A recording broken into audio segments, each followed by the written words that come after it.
আমন্ত্রণ জানাচ্ছি প্রবাস কণ্ঠ রাতের বুলেটিনে, powered by my NJ trip. শুরুতেই জানাবো আজকের প্রধান শিরোনামগুলো। বাংলাদেশ মালয়েশিয়া সম্পর্কে নতুন উষ্ণতা, ইফতারে আশাবাদের বার্তা। মালয়েশিয়ার 421 মিটার উঁচু টাওয়ারে ইফতার মাহফিল করলেন ডক্টর মিজানুর রহমান আজহারি। এবং বৈধ লাইসেন্সবিহীন বিদেশি চালকদের বিরুদ্ধে মালয়েশিয়া জেপিজের অভিযান, আটক বাংলাদেশি সহ 13 জন। দেখছিলেন শিরোনাম, এবার বিস্তারিত। আপনিও কি আপনার নেক্সট ট্রিপ প্ল্যান করছেন? তাহলে আপনার জন্যই মাই এনজে ট্রিপ, যেখানে এয়ার টিকেটস এবং হোটেল সব পাওয়া যাবে এক প্ল্যাটফর্মে, with a very affordable fares and endless options. With my NJ trip আপনার ভ্রমণ হবে একদম নিশ্চিন্তে। মালয়েশিয়ায় নিযুক্ত বাংলাদেশের হাই কমিশনার মনজুরুল করিম খান চৌধুরী বলেছেন, মালয়েশিয়ার সঙ্গে বাংলাদেশের কূটনৈতিক সম্পর্ক দিন দিন আরও উষ্ণ ও সুদৃঢ় হচ্ছে। পারস্পরিক আস্থা, সহযোগিতা ও বন্ধুত্বপূর্ণ মনোভাবের ভিত্তিতে দুই দেশের সম্পর্ক নতুন উচ্চতায় পৌঁছাচ্ছে বলেও তিনি মন্তব্য করেন। সোমবার মালয়েশিয়ার পররাষ্ট্র মন্ত্রণালয়ের উদ্যোগে আয়োজিত ইফতার অনুষ্ঠানে সাংবাদিকদের সঙ্গে আলাপকালে তিনি এই কথা বলেন। অনুষ্ঠানে বিভিন্ন দেশের কূটনীতিক, সরকারি কর্মকর্তা ও বিশিষ্ট ব্যক্তিবর্গ উপস্থিত ছিলেন। হাইকমিশনার জানান, সম্প্রতি বাংলাদেশে অনুষ্ঠিত ত্রয়োদশ জাতীয় নির্বাচন সুষ্ঠু ও শান্তিপূর্ণ পরিবেশে সম্পন্ন হয়েছে। তিনি বলেন, নবনির্বাচিত প্রধানমন্ত্রীর প্রতি মালয়েশিয়ার প্রধানমন্ত্রী আনোয়ার ইব্রাহিম অভিনন্দন জানিয়েছেন, যা দুই দেশের পারস্পরিক সৌহার্দ্য ও কূটনৈতিক সম্পর্কের ইতিবাচক দৃষ্টান্ত।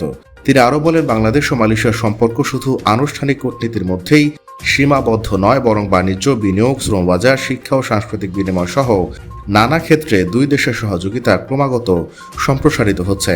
বিশেষ করে মালয়েশিয়ায় কর্মরত বিপুল সংখ্যক বাংলাদেশি প্রবাসী দুই দেশের সম্পর্কের গুরুত্বপূর্ণ সেতুবন্ধন হিসেবে কাজ করছেন। মালয়েশিয়ায় 10 রিঙ্গিতের 20 ক্লাব বিস্কিট কিনে এবার গাড়ি জেতার সুযোগ। আরও থাকছে প্লে স্টেশন, 10টি বাইসাইকেল ছাড়াও 20টি আকর্ষণীয় গিফট হ্যাম্পার। অংশ নিতে আপনার নাম, ফোন নম্বর, দোকানের নাম আর ভাউচারের ছবি পাঠিয়ে দিন কিউআর কোডের লিঙ্কে। অফারটি চলবে 28 ফেব্রুয়ারি পর্যন্ত। ইফতার মাহফিলে কূটনীতিকদের সঙ্গে পরিচয় পর্বে প্রধানমন্ত্রী আনোয়ার ইব্রাহিমের সঙ্গে হাইকমিশনারের সৌজন্য সাক্ষাৎ হয়।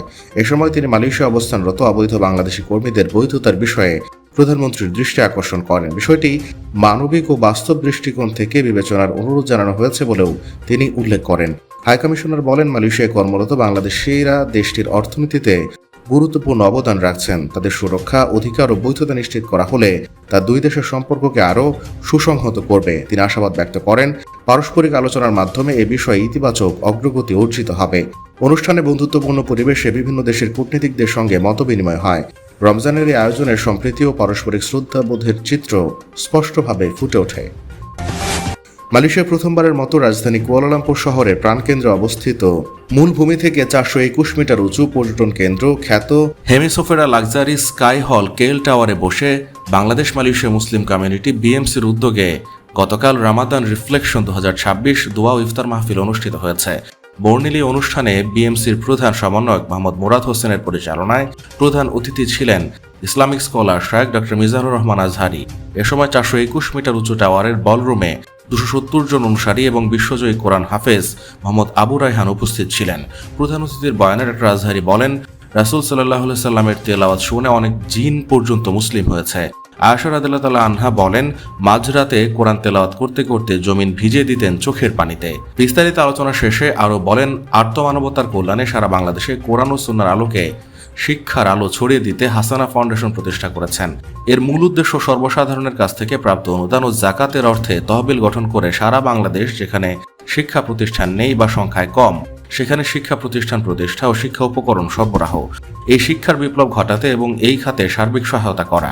ইতোমধ্যে এর কার্যক্রম চলমান রয়েছে। ডক্টর মিজানুর রহমান আজহারি প্রত্যক্ষভাবে প্রতিষ্ঠানটির চেয়ারম্যান হিসেবে দায়িত্ব পালন করছেন। মালয়েশিয়ায় বৈধ লাইসেন্স ও প্রয়োজনীয় কাগজপত্র ছাড়া বাণিজ্যিক যানবাহন চালানো বিদেশি নাগরিকদের বিরুদ্ধে কঠোর অবস্থান নিয়েছে দেশটির সড়ক পরিবহন বিভাগ জেপিজে। গতকাল ইমিগ্রেশন বিভাগের সাথে পরিচালিত এক যৌথ অভিযানে এই কঠোর পদক্ষেপ নেওয়া হয়। আরটিডির senior enforcement director Datuk Mohammad Kifli Ma Hasan জানিয়েছেন, সকাল 6:30 থেকে দুপুর 1:30 পর্যন্ত অপারেশন পেওয়া নামক এই সমন্বিত অভিযানটি চালানো হয়। অভিযান চলাকালীন পরিদর্শনে দেখা যায়, যাচাই করা 13টি যানবাহনের প্রতিটিতেই কোনো না কোনো আইনি লঙ্ঘন ছিল। এসব যানবাহনের মধ্যে 11টি হালকা বাণিজ্যিক লরি এবং একটি কার ও ভ্যান রয়েছে।